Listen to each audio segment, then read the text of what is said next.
When you talk about bumping a player, it's pretty much great courage. One that says the bump is dead, that's how you deliver it.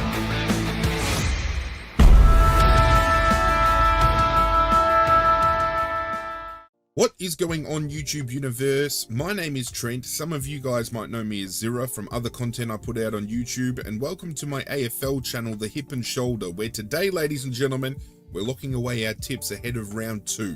Before we lock in those tips, however, a little bit of housekeeping, and we're going to kick that off with opening up the competition to you guys yet again. If you do AFL tipping and you want to get involved with the Hip and Shoulders tipping comp for 2024, right here on screen is the league code. You can also find the link and league code in the comments down below, as well as the description of this video. Thank you to the 19 that have already gotten on board. It's a little bit shallow of a competition compared to what I've ran in the past, but considering we are running a brand new channel and still finding our legs in that retrospect, I didn't expect this to be overly big, but I thank every one of you that has gotten on board so far, and you can continue to do so throughout the season. So hey, if you're watching this video and you haven't yet, get on board. We also like to reflect on the round that was before the round that will be, and I tipped 6 out of 9 correct in round 1. The blemishes I had was obviously tipping Collingwood over Sydney, and Sydney were far superior on the day. Tipping the Doggies over Melbourne, which actually looked good in the beginning, but Melbourne outran the Dogs in a display that I'm not going to talk about because I've got some reservations about the Bulldogs. We might even do a video on that to cover my thought process, because I think it's a good discussion point. And we backed Brisbane to knock off Fremantle, and Fremantle came out strong. So I thought 6 out of 9 wasn't going to be too bad, but there was a handful of people in the competition that tipped 7 out of 9. So I just want to give a special congratulations to the following: Dusty Fendoff 4, Macca0303, Better Than Trent, ha! Fucking hilarious, Team Wiggles, Dan Cash, The Blooper Reel, and Tony Chop Chop for all tipping 7 out of 9, which was the most correct tips for the week. And just having a look at the leaderboard overall heading into round 2, we have a tie between Dusty Fendoff 4, Team Wiggles, and Tony Chop Chop, all sitting on 10 correct tips from the first 2 games.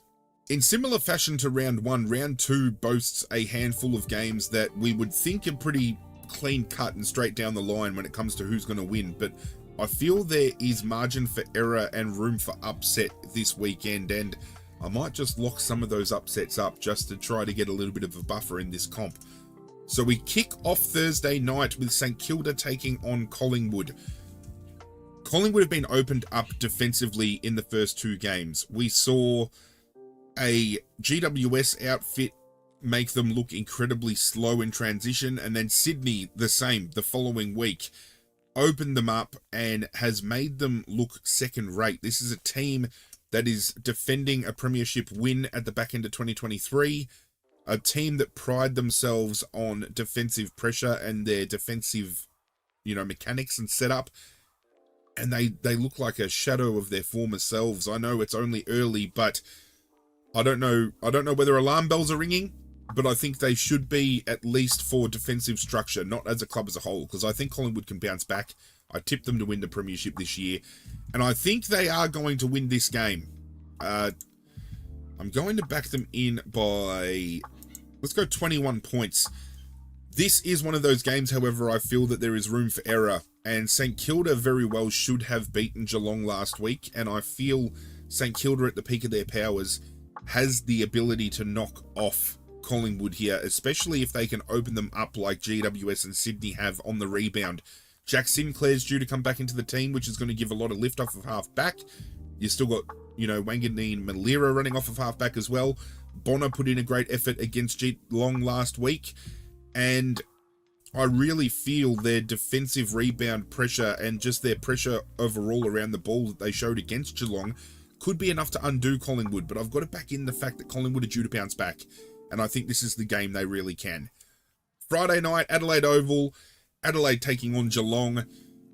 I'm inclined to go Adelaide here, but again, I feel Geelong could rock up and cause a little bit of mischief. I think what Adelaide really lacked last week against the Gold Coast was Tex Walker's presence within that forward 50. We saw that, young Burgess came in replacement of Tex Walker. And for those who are unfamiliar, Tex didn't play last week because of a back spasm that he had, and they didn't want to intensify that by having him fly on the plane to the Gold Coast. So he'll come back in this week, provides a strong target for them, just missed out on the Coleman last year. And they're coming off of a game again where they brought in Burgess, he didn't score. Darcy Fogarty failed to hit the scoreboard. Rankin only hit the scoreboard a couple of times. So I think as a collective, their forward half of the ground is wanting to lift, and I think they're going to have a chip on their shoulder coming into this game, especially with that lack of performance from that forward half, and I think they bounce back. Saturday afternoon kicks off its handful of games with North Melbourne taking on Fremantle at Marvel Stadium. What I saw from Fremantle against Brisbane was absolutely sensational last week, but we got to ask the question whether or not that is sustainable football away from Optus Stadium and on the road, because Fremantle are one of those teams that have the shakes a little bit when they hit the open road when it comes to interstate games. And North Melbourne is coming off of a game where, even though GWS beat them quite convincingly, they still showed a lot of glimpses throughout. And I am inclined to say that even though I'm going to tip Fremantle in this game, I would not rule North Melbourne out to actually get an early win on the board. I think back at home, they kind of reset. I believe they're getting Luke McDonald and Jai Simpkin back in this week. Could be enough to tip the scales, but I just think, realistically, some of the Fremantle players coming off as big as a game as they had last week, I think they carry that momentum into this game and they win. But I'm tipping North Melbourne to give it a real hot shake. This isn't going to be a blowout by any means.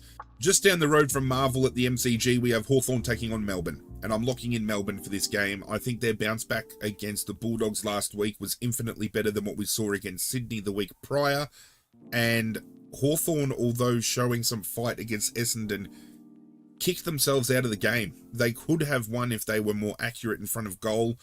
Very thankful that Sicily probably escaped that week suspension, because I think Melbourne would have opened them up defensively without Sicily back there. But I think this is a game that's going to be won in the midfield. Max Gawn's going to get on top of Ned Reeves. Clayton Oliver, Petrarca, I think they're going to be too classy for a very young midfield group. Newcomb is an absolute star. I rate Warple as a player. But when you compare the two midfields together, on paper, in every retrospect, Melbourne have them absolutely dominated. And I think the only thing that could let Melbourne down here is their transition of the ball from midfield to forward. But they improved that last week. So if they can continue to build on that, there's no stopping them. But can Hawthorn give this a red-hot crack? I see a realm of it happening. I mean, how many times last year did we tip against Hawthorn and they rocked up and played really well? I think the biggest indication of that was when they knocked off Brisbane down here. I think Melbourne get the chocolates here, though. At the SCG, we have Sydney taking on Essendon. It's quite simple here. Sydney get locked up. They have been one of the best teams in the comp the opening two games. I don't see Essendon giving them any worry at all. I don't think Essendon are going to be in this game at all. I think Sydney are going to get a early jump. I think they're going to get a very handy lead early, and I think they are going to win this by a minimum of 5 goals. Their systems look great. On the rebound, they're fantastic. Their transition work is absolutely sensational. And I've said it all over social media the past week, and now some other media personalities are coming out with the same comment. Sydney are a far superior lineup without Lance Franklin. And I'm not discrediting Lance Franklin as a player at all, because he is one of the modern day greats. He's a future Hall of Famer. He'll end up being an AFL Hall of Fame legend. But without him in the team, and without Sydney being so buddy-centric when moving the ball forward, we now see Amadi, we now see McDonald, we now see Wicks when he's up there, we now see McInerney when he floats down there, we now see Heaney, we see Papley. All these players having more opportunity and more avenue to score, and they're doing themselves justice by having that ability to get all players involved, not just going to the one player every time. And I think that's going to hold them in good stead this year. Sunday kicks off at Mars Stadium down in Ballarat with the Bulldogs taking on the Gold Coast. Ladies and gentlemen, I'm going to back the Gold Coast to come down here and win this one. Bulldogs are in all sorts. I don't know what the fuck is going on. I'm more than happy to run a video about this club later on because I've got some reservations about Beveridge as a coach and how things are going down there. McRae not being able to get into this team is a travesty. I don't even think he's injured. From all reports, he fought off that hamstring injury before the start of this year, or the start of this season, and he still couldn't get picked. And then you've got Caleb Daniel, who was an All-Australian player. He was in Norm Smith contention in their last grand final appearance, and he gets the sub vest, and Beveridge made a comment post-game saying that he was out of the team prior to that sub vest. Beveridge has lost the plot, and I don't know whether players internally are getting upset with that fact, but I think we're going to see Bulldogs fall off a lot more this year because of internal struggle. And the Gold Coast are on the opposite end of the spectrum. Damien Hardwick has instilled a brand new game plan that seems to suit them well. Their midfield has been absolutely terrifying to watch, and I think they're going to get the jump on the Bulldogs quite convincingly here. And to say, coming into round 2, that the Gold Coast could potentially be starting their season 3-0, I don't think anybody would have seen that coming. Down at the MCG, Richmond taking on Port Adelaide. See, this is a game to me that I think Richmond do have a possibility of winning. And I say that on the back of the fact of seeing Richmond travel to Adelaide in the last round of 2023 with a lot of debutants playing, some young kids playing in other positions where we were used to seeing the older players play. Obviously, Jack Rewalt didn't play that game. Cochin didn't play that game. We benched a few older senior heads as well to see the next iteration of Richmond players come through. And for 3 quarters of football, we held our own. It was just that inexperience in the end that got poured over the line. You have a look at the way Carlton and Richmond played out just last week gone. Richmond 3 players down, but still managed to keep up with Carlton and kept up within that 1 kick margin by the end of the game. I think Richmond are a red-hot chance at home in front of a huge Richmond crowd. Port Adelaide coming off of a morale-boosting win against the West Coast, though. This is where I feel taking on a team like West Coast and then taking on a team that isn't West Coast, which, as sad as that sounds, is a little bit of a mental challenge sometimes, because you have come off a game where you've won by 50 points and you come up against a team that is going to, by all means, give a red-hot crack, and probably more so than what West Coast would offer. And I think that rattles the system a little bit. I do think... See, my head is telling me Port Adelaide. You've got to lock up Port Adelaide. The midfield group's going to get a hold of us. I don't think there's many avenues down forward, though, that really open us up. I mean, Charlie Dixon, we can shut him down, and that just leaves Todd Marshall, and Todd Marshall's kicking form hasn't been all that well, considering what we're used to seeing Todd Marshall dish up. You know what? I'm going to throw a spanner in the works. Let's go with Richmond. We have to win one. We have to win a game eventually. I've got to back in my boys, and I don't often always go with my team. I'm not one of those people that are like, oh, you know, Richmond's playing, you got to tip Richmond. I'll tip against us if I think that we're going to get blown out of the water.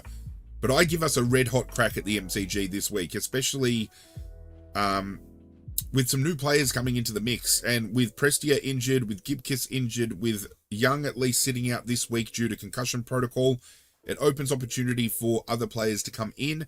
Tyler Sonzi is one I've got my eye on because he's now off of his suspension from the VFL last year, so I'm tipping he'll come in for Dion Prestia. I'd like to see either Naismith or Kujiski come back in and see how they can operate with Lynch. Miller probably comes in for Gibkiss. I'm just keen to have a red-hot crack. I'm keen to see Richmond dive all in, and I think with the players that we got back last week in the way of Nankervis, in the way of Lynch, in the way of Dustin Martin, you know, some other players have been underperforming, but if they can perform, I think we're in this game. And at Optus Stadium, we have West Coast taking on GWS. Let's just lock up GWS and walk away from this already. I think GWS, a lot of people are saying GWS have been the best team this year. I'd argue Sydney have been the best, but GWS aren't that far behind. And the fact that they're coming up against West Coast so early just allows them to continue to go about their practices the way they have, notch up their third win for the season, and really put a stranglehold on the competition early, because I have loved what the New South Wales teams have dished up this year. Sydney and GWS, without any fault to their own, have been the best two teams to watch, in my opinion anyway, the opening rounds of this year. So just to recap, I am going with Collingwood, Adelaide, Fremantle, Melbourne, Sydney, Gold Coast, Richmond, and GWS. Gold Coast and Richmond obviously being my unfavourable tips, in the way that I'm going against the norm of, you know, the favourites and everything else. But I think the teams I've tipped can get it done. I'm quite confident. Thank you guys for joining me for another video. If you do enjoy the content I put out, I would appreciate you hitting that like button, and if you haven't already, hit that subscribe button. Get on board and join the community that I'm hoping that we can continue to grow and comprise of people that are as passionate about this game as I am, because I can tell you now, I'm fucking passionate, and if that hasn't come through yet, then I can guarantee you it's going to do so in future videos. But that's it from me, guys. I'm out of here. Good luck to your teams this weekend, and as always, I will catch you guys next time.